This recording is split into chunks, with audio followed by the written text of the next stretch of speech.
Amém, Jesus. Queria pedir aos irmãos, às irmãs que acendessem essa luz aí no meio, por favor. Glória a Deus. E vamos abrir a nossa Bíblia hoje na Epístola de Paulo aos Romanos, no capítulo de número 8, e nós vamos ler do versículo 1 até o versículo 11. Nós vamos hoje estudar um pouco a palavra de Deus. Romanos 8, do versículo 1 até o versículo 11. Todos acharam? Amém. Amém.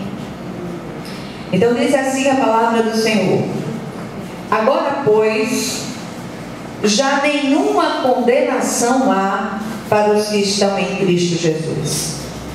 Porque a lei do Espírito da vida em Cristo Jesus te livrou da lei do pecado e da morte. Porquanto o que fora impossível à lei no que estava enferma pela carne, isso fez Deus enviando o seu próprio Filho em semelhança de carne pecaminosa e no tocante ao pecado. E com efeito condenou Deus na carne o pecado, a fim de que o preceito da lei se cumprisse em nós, que não andamos segundo a carne, mas segundo o Espírito. Porque os que se inclinam para a carne cogitam das coisas da carne, mas os que se inclinam para o Espírito, das coisas do Espírito. Porque o pendor da carne dá para a morte, mas do Espírito para a vida e paz. Por isso o pendor da carne é inimizade contra Deus, pois não está sujeito à lei de Deus, nem mesmo pode estar. Portanto, os que estão na carne não podem agradar a Deus. Vós, porém, não estáis na carne, mas no Espírito, se de fato o Espírito de Deus habita em vós. E se alguém não tem o Espírito de Cristo, esse tal não é dele. Se porém Cristo está em vós, o corpo na verdade está morto por causa do pecado, mas o Espírito é vida por causa da justiça.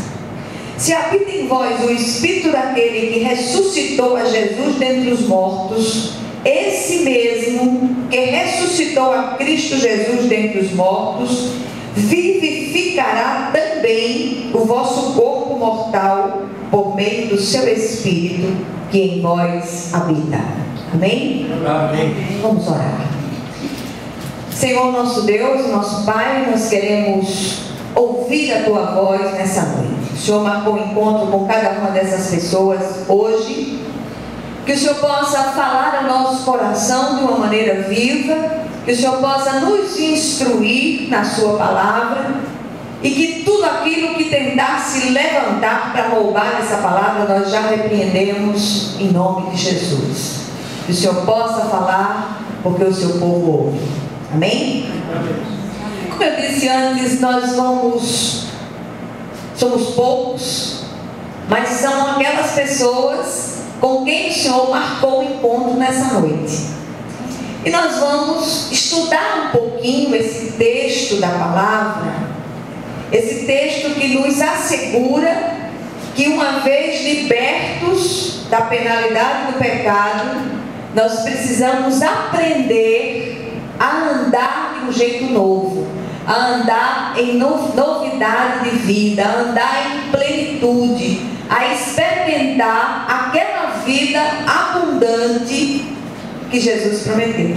E essa vida abundante que Jesus prometeu é algo interior. Jesus não estava falando de coisas exteriores, o Senhor não estava falando de bens materiais, Ele estava falando dessa alegria indizível, desse mover do Espírito no coração do crente. Esse capítulo 8 de Romanos, ele é talvez o mais citado de toda a epístola. A epístola aos Romanos é a epístola das grandes conversões. Muitos, durante todos esses séculos, têm se impactado com as palavras dessa epístola. E esse capítulo, particularmente, ele é chamado de grande declaração de liberdade do cristão. Nós somos livres. A maior ênfase deste contexto é a ação do Espírito Santo nas nossas vidas. E eu queria que por um momento você não pensasse na igreja, você não pensasse nas denominações, você pensasse apenas numa pessoa chamada Jesus. Nesse Cristo vivo que muda histórias, que nos alcançou com a sua misericórdia, para que nós pudéssemos andar em novidade de vida. E aqui nós vemos o apóstolo Paulo levando seus leitores a avaliarem a sua própria conduta a partir da nova vida em Cristo, bem como a vida daqueles que continuam na carne, obedecendo às suas inclinações, porque na verdade nunca foram regenerados pelo Espírito de Deus. Muitas vezes nós ouvimos as pessoas dizer: olha, mas aquela pessoa é crente e faz isso, faz aquilo outro. E às vezes a gente tem certas dúvidas de que houve realmente uma mudança interior, se na verdade aquela pessoa entendeu o plano de salvação, se esse plano entrou no coração dessa pessoa e aconteceu uma transformação. É por isso que num dos versículos aqui Paulo diz: se é que tendes o Espírito, mas todo aquele que tem o Espírito é constrangido a andar no Espírito. Muitos acham que a liberdade apregoada por Paulo nesse contexto é uma licença para pecar. E outro dia eu ouvi uma pérola, a pessoa dizia assim: não, a vontade que eu tenho é fazer isso e tomar uma atitude e resolver as coisas com o braço de carne, depois eu acerto minhas contas com Deus, depois eu vou lá e peço perdão e eu sei que o Senhor me perdoa. Será que perdoa nessas circunstâncias? Quando você já premedita algo doloso para fazer, já contando que Deus é um Deus misericordioso. Mas nós nos esquecemos que o Senhor é misericordioso, mas o Senhor também, Ele é bondade, mas Ele é severidade. E o próprio apóstolo, ele diz assim: atentai para a bondade e para a severidade de Deus. Nós temos ouvido aqui já alguns cultos, nós temos falado a respeito da única maneira de nos tornarmos vencedores sobre o mundo, sobre o diabo e sobre a carne. São os três inimigos terríveis do homem. De que maneira nós podemos vencer essas três frentes de batalha? E a Bíblia nos informa, a Bíblia nos ensina que a única maneira de nós vencermos essas três frentes de batalha é nos enchermos do Espírito Santo de Deus. E essa busca por esse enchimento do Espírito, você pode dar o nome que você quiser, é nova unção, batismo no Espírito, enchimento do Espírito, derramar do Espírito, não sei como você vai chamar isso, essa experiência viva com o Espírito de Deus. Essa experiência não é algo único que aconteceu no momento, não, há um derramar constante e contínuo do Espírito de Deus no nosso coração. Quanto mais nós buscamos do Espírito, mais recebemos desse Espírito. E essa busca, ela só cessará quando terminar a nossa vida sobre a terra e nós encontrarmos com o Senhor face a face.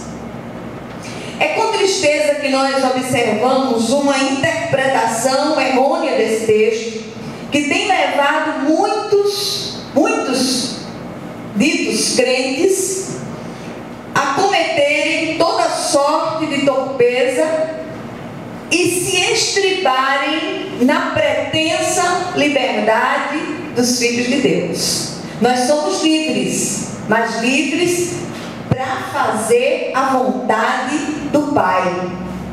A grande diferença aqui, nesse texto que nós lemos, é para onde nós temos nos inclinado, se para a carne ou para o Espírito.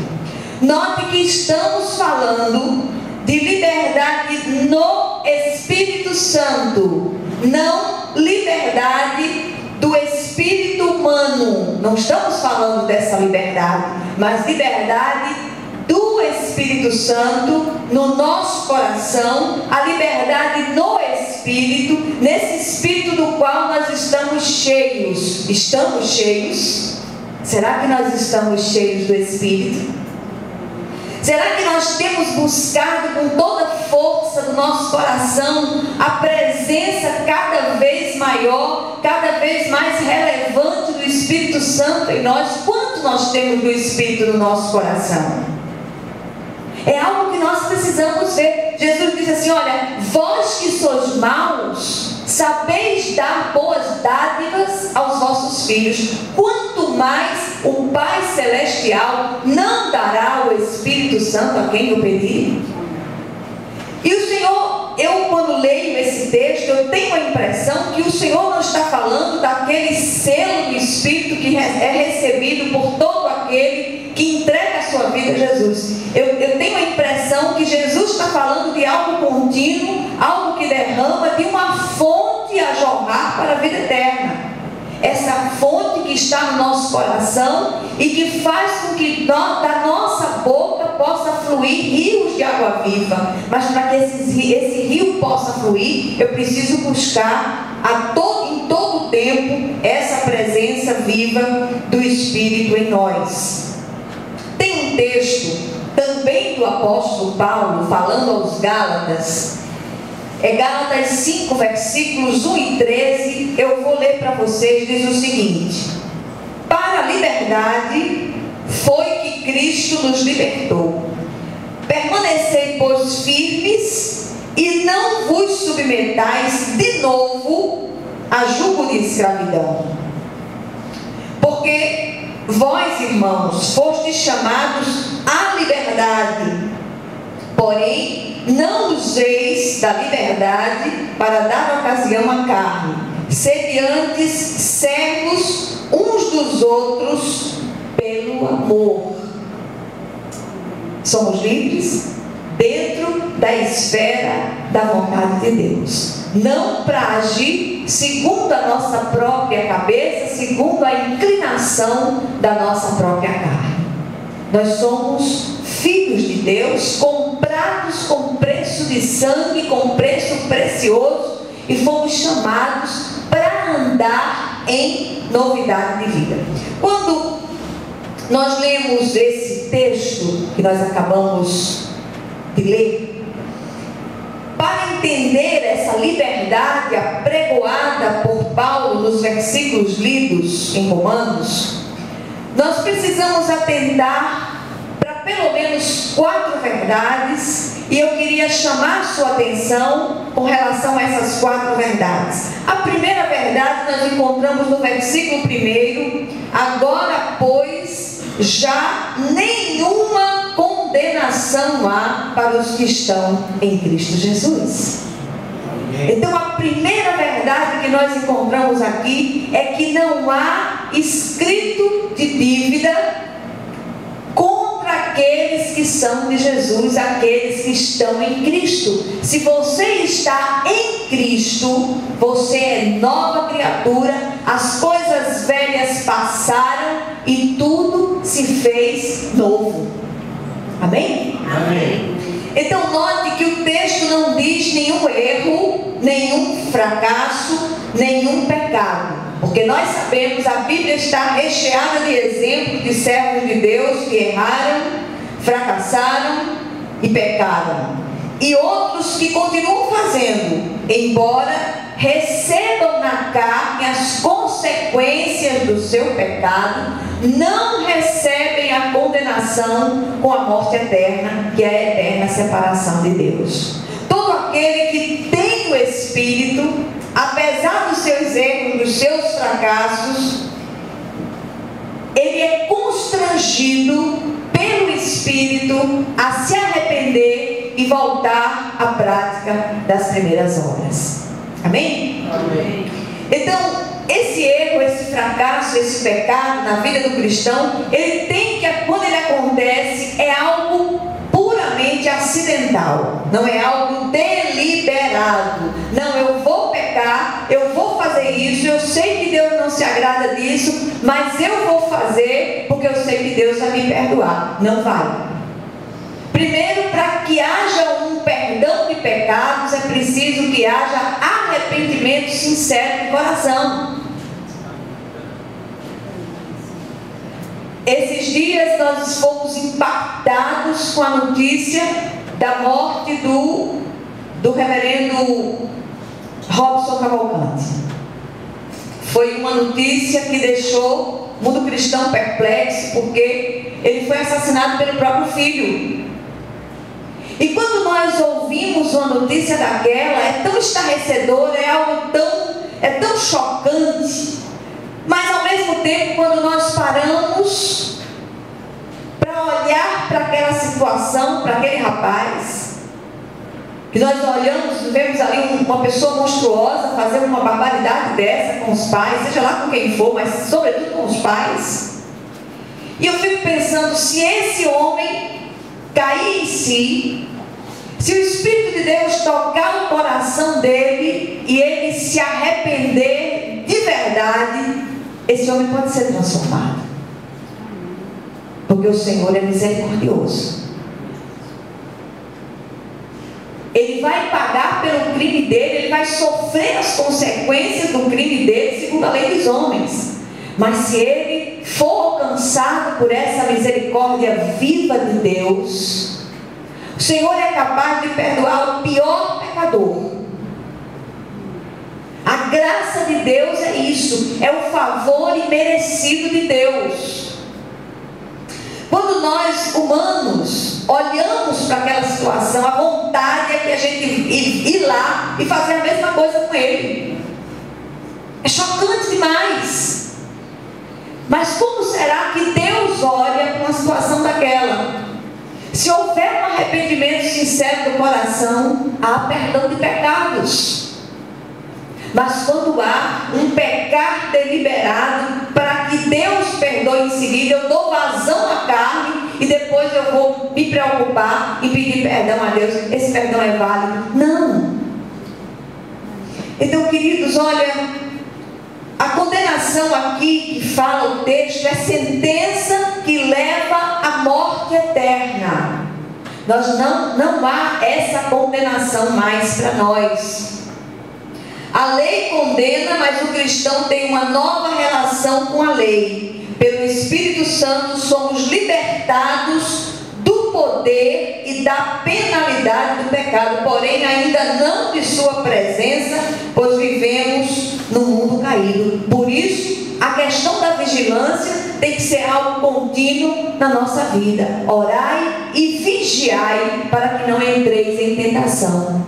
O Espírito está pronto, mas a carne é fraca. Por isso Jesus e os seus discípulos, eles estão o tempo todo nos advertindo acerca da necessidade de nós vigiarmos sempre em oração. Essa semana eu conversei com uma irmã em Cristo, e essa irmã, ela tomou conhecimento de um caso de uma amiga sua que foi traída pelo marido.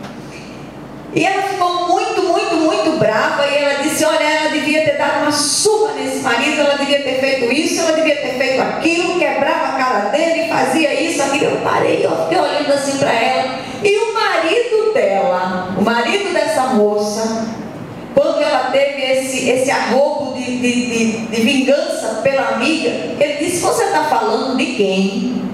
Ela disse, do marido da minha amiga. Ele disse, tudo que você tem ouvido da palavra de Deus não tem servido de nada. E ele é uma pessoa que ainda não firmou os passos dele na fé, e foi quem exortou a mulher acerca daquilo que ela estava dizendo. Eu sei que há coisas que são revoltantes, mas o Senhor, para todas essas essas coisas, Ele é o vingador. A segunda verdade que nós encontramos aqui nesse texto é no versículo 2. Porque a lei do Espírito da vida em Cristo Jesus te livrou da lei do pecado e da morte. Então a segunda verdade aqui é que nós estamos debaixo da jurisdição de uma nova lei. Como é que a gente vai entender isso? Nós fomos livrados pelo sacrifício de Cristo na cruz do Calvário da lei do pecado e da morte. O que dizia essa lei? Dizia que a alma que pecar, essa morrerá, porque o salário do pecado é a morte. Como entender isso? A lei de Deus mudou? Não, mas vestiu-se de uma nova roupagem. A mesma lei do pecado e da morte para os não salvos transformou-se na lei do Espírito da vida para os salvos, os que estão em Cristo Jesus. Para uns ela tem cheiro de morte, para outros cheiro de vida. E isto só foi possível através do sangue de Jesus derramado por nós na cruz do Calvário. Passamos para uma esfera de vida completamente distinta, ou seja, aquele esforço humano puramente carnal para não pecar era inútil. Foi preciso que a graça de Deus encarnada, Jesus, nos regenerasse para recebermos poder para resistir ao pecado nas diversas formas que ele se apresenta. A graça nos salva, nos fortalece, nos capacita, nos sustenta e santifica através da lei perfeita, da lei da liberdade. O que atenta para essa lei será bem-aventurado no que realizar. Deixa eu explicar uma coisa para vocês. Eu vi outro dia um pregador dizendo algo muito interessante. Ele dizia o seguinte, que a lei, ela funcionava como se fosse um escravo, um aio que levava as pessoas para Cristo. A lei não salva, ela dá consciência de pecado. Mas foi preciso que Jesus viesse sob a lei e cumprisse todos os preceitos da lei, inclusive a sua própria morte, que era uma exigência da lei. E ele ali representava todos os pecadores que nele creem. E aí aquele pregador dizia o seguinte: a lei leva o homem para Cristo para que ele seja salvo, e Cristo o devolve à lei para que ele seja santificado. Amém? Nós somos santificados pela lei, a lei perfeita, a lei da liberdade, que é toda a palavra de Deus.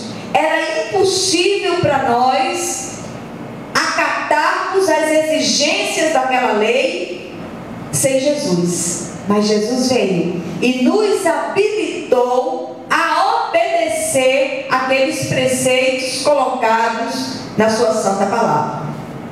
A terceira verdade: antes de Cristo, além da lei não poder salvar, ainda condenava. Versículos 3 e 4. Porquanto o que fora impossível à lei, no que estava enferma pela carne, isso fez Deus, enviando o seu próprio Filho em semelhança de carne pecaminosa, e no tocante ao pecado, e com efeito condenou Deus na carne o pecado, a fim de que o preceito da lei se cumprisse em nós, que não andamos segundo a carne, mas segundo o Espírito. Você está em Cristo, então você precisa aprender a andar segundo o Espírito. O sacrifício de Cristo na cruz do Calvário, de forma vicária, de forma substitutiva, fez que morrêssemos condenados pela lei e nele ressuscitássemos para andar em novidade de vida. Sabe qual é a sua condição hoje? Ressuscitado em Cristo. Aleluia. Você passou por um velório, você passou por um sepultamento, você tem um atestado de óbito, que é o atestado da velha vida. Você morreu para a velha vida e ressuscitou em Cristo para andar em novidade de vida. Só através da nova vida em Cristo nós fomos capacitados a obedecer os preceitos de Deus de forma suave. E tem uma afirmação do apóstolo João na sua primeira carta. Ele diz: os mandamentos de Deus não são penosos. Então todo aquele que foi alcançado, que foi regenerado pelo Espírito de Deus, tem condição de obedecer aos preceitos da palavra. E isso não é penoso para nós. Nós fazemos para agradar ao Senhor. E a Bíblia diz: agrada-te do Senhor e Ele satisfará os desejos do teu coração. Agrade-se do Senhor. Se coloque à mercê do Espírito de Deus. Diga: Deus, como é que eu tenho andado? Eu tenho andado na carne, eu tenho andado no Espírito. Qual das duas naturezas eu tenho alimentado mais? Será que eu tenho procurado alimentar a velha natureza, os velhos desejos, os velhos hábitos? Diga: Deus, sonda meu coração. Se há em mim algum caminho mau, afasta esse caminho de mim e conduze-me ao caminho eterno. Amém? Então, queridos, Jesus sofreu os rigores da lei no que tange a condenação, para que nele tivéssemos liberdade, vida em plenitude, vida abundante. Ele disse: eu vim para que tenham vida e a tenham em abundância. Amém? Amém. Quarta e última verdade que o texto nos traz: há os que se inclinam para a carne e os que se inclinam para o Espírito. Versículos de 5 a 11. Para as irmãs que chegaram, nós estamos vendo Romanos capítulo 8, do versículo 1 até o 11. Do 5 ao 11 diz assim: porque os que se inclinam para a carne cogitam das coisas da carne, mas os que se inclinam para o Espírito, das coisas do Espírito. Porque o pendor da carne dá para a morte, mas o do Espírito para a vida e paz. Por isso, o pendor da carne é inimizade contra Deus, pois não está sujeito à lei de Deus, nem mesmo pode estar. Portanto, os que estão na carne não podem agradar a Deus. Vós, porém, não estáis na carne, mas no Espírito, se de fato o Espírito de Deus habita em vós. E se alguém não tem o Espírito de Cristo, esse tal não é dele. Se, porém, Cristo está em vós, o corpo, na verdade, está morto por causa do pecado, mas o Espírito é vida por causa da justiça. Se habita em vós o Espírito daquele que ressuscitou a Jesus dentre os mortos, esse mesmo que ressuscitou a Cristo dentre os mortos, vivificará também o vosso corpo mortal por meio do seu Espírito que em vós habita. Olha que revelação linda o Espírito de Deus traz para nós nessa noite. Nós descobrimos aqui que a inclinação da carne dá para a morte e a do Espírito para a vida e paz. Não existe território neutro. Ou estamos na esfera da carne ou na esfera do Espírito. O que é que o apóstolo Paulo quer dizer com tudo isso, com todo esse arrazoado aqui? Eu entendo que morte aqui não significa só a morte literal, mas toda a ausência de vida em todas as áreas da existência humana: física, financeira, relacional, emocional e espiritual. Vocês querem um exemplo? Vou dar. Como podemos ter saúde física se nos inclinamos a manter hábitos que agridem o santuário de Deus? Tem gente que faz da comida um meio de morte, não um meio de vida. corpo, ele é santuário do Espírito de Deus, e há uma grande responsabilidade nossa em preservar esse corpo saudável durante o tempo que nós passarmos por essa terra. Há enfermidades que a gente sabe que vêm de repente, vêm sem causa aparente, mas tem outras enfermidades que têm acontecido por falta de cuidado com o santuário de Deus. Vícios que nós insistimos em manter. Uma alimentação completamente torta, completamente errada. Aqueles que não podem comer açúcar, comem açúcar deliberadamente. Aqueles que não podem comer gordura e comem exageradamente. Tem gente que vai comer, você pensa que aquela pessoa está desenganada da vida, que nunca na vida tinha visto comida. É um desespero. E muitas vezes as enfermidades que vêm, elas vêm em consequência da forma como nós cuidamos do nosso corpo, que é santuário de Deus. Como podemos ter uma vida financeira saudável se, mesmo sendo dizimistas fiéis, nos inclinamos a nos endividar, gastando mais do que ganhamos? Tem servo de Deus que tem uma serra de cartão de crédito, que é uma coisa absurda. Para que isso? Ah, mas eu vou botar no cartão. Sim, você vai botar no cartão, mas não vai pagar não. O que você compra no cartão, você precisa pagar. Ah, mas eu estou muito endividada, eu não aceito isso. Eu vou orar, vou clamar ao Senhor. Deus, eu estou reivindicando do Senhor que eu tenho um equilíbrio na minha vida financeira. Eu dou o dízimo, Senhor. Aí o Senhor devia olhar para ela assim e dizer assim: eu sei que você dá o dízimo, mas você pensa que o que fica com você é seu? Entendeu? Nós entregamos ao Senhor 10% daquilo que nós ganhamos, que é o dízimo, que é santo ao Senhor, é consagrado ao Senhor, mas foi aquela providência de Deus para que nós fôssemos prósperos sobre a terra, não só prósperos do ponto de vista material, mas prósperos espiritualmente. Mas tem servo de Deus que está sempre pendurado em empréstimo. Empréstimo, meu amado, minha amada, empréstimo é uma coisa que só se faz se você estiver morrendo. Está morrendo, tem que comprar um remédio. Se você não comprar um remédio, você morre, então faça um empréstimo. Mas empréstimo para você comprar coisa, não faça não, porque isso não é de Deus. Eu tenho horror a pagar juros. Então, quando eu vou fazer uma compra de algo que eu não posso, invariavelmente eu não compro a crédito. Eu só compro algumas coisas que são estritamente necessárias, e mensalidade do meu cartão não pode dar mais de R$150. Muito bem. E quando eu vou fazer alguma compra, eu digo: em quantas vezes você divide isso sem juros? E tem uma coisa, eu sempre vou pagando adiantado. Eu tenho horror a empréstimo.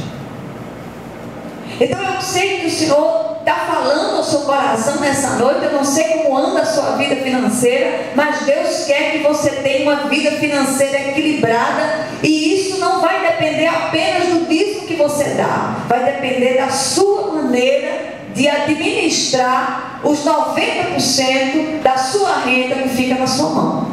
Amém? Amém. Então, queridos, como nós podemos ter relacionamentos saudáveis se nos inclinamos à intolerância? Nunca se viu tanta intolerância no meio do povo de Deus. Sejamos tolerantes. Quantas áreas de morte na nossa vida? Quantas áreas nós temos que precisamos que Deus faça um grande mover, faça uma ressurreição em várias áreas da nossa vida? Como podemos ter uma vida emocional equilibrada se não cultivamos o fruto do Espírito? Como podemos ter uma vida espiritual cheia de plenitude, de abundância do ponto de vista de Deus, se temos perdido o temor do Senhor? vezes nós achamos que o Senhor está apenas aqui dentro das quatro paredes da casa de oração, do templo visível.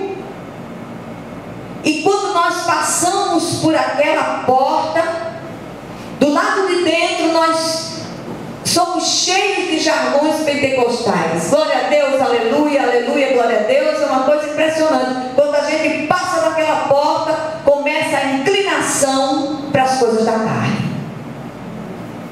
Então Deus quer falar no nosso coração. Essas são algumas, essas que eu citei, são apenas algumas das inclinações da carne que têm levado morte a muitos crentes. Agora, quando nos inclinamos para ouvir e obedecer a voz suave do Espírito Santo, o resultado é vida e paz. Se você não dê um passo que você não consulte o Senhor, diga: Deus, o Senhor está vendo na minha frente, eu preciso fazer esse negócio, eu preciso resolver isso, eu preciso comprar aquilo, eu preciso, enfim, tomar uma atitude, e eu quero fazer isso absolutamente dentro da tua vontade. Outro dia eu vi uma irmãzinha dizer assim: não, eu não vou preocupar Deus com uma besteira dessa. Eu digo: mas preocupe, minha irmã. Vá ao Senhor nas grandes e pequenas coisas. O Senhor, Ele se preocupa com os seus filhos nas grandes e pequenas coisas. Eu não posso esquecer que o Senhor é um Deus que gosta de detalhes.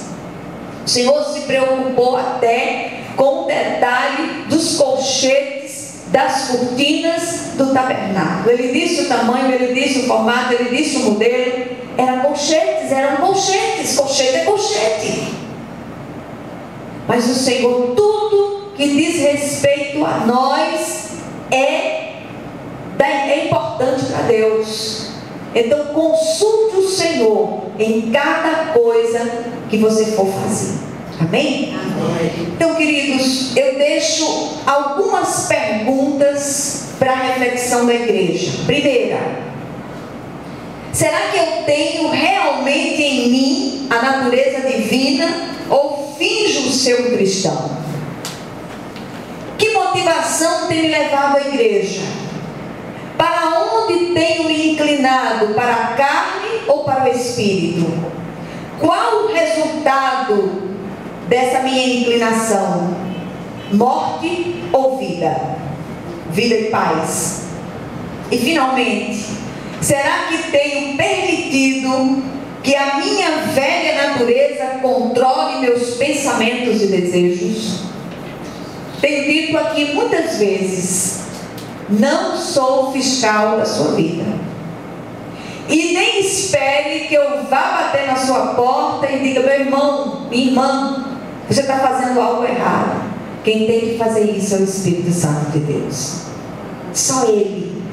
Só Ele. Não vou disciplinar você, não vou proibir você de tomar a ceia. Não. Quem tem autoridade para isso é o Santo Espírito de Deus. Que Ele possa constrangê-la a andar em novidade de vida, a se inclinar para o Espírito e não para a carne. Amém? Amém. Vamos orar uns pelos outros.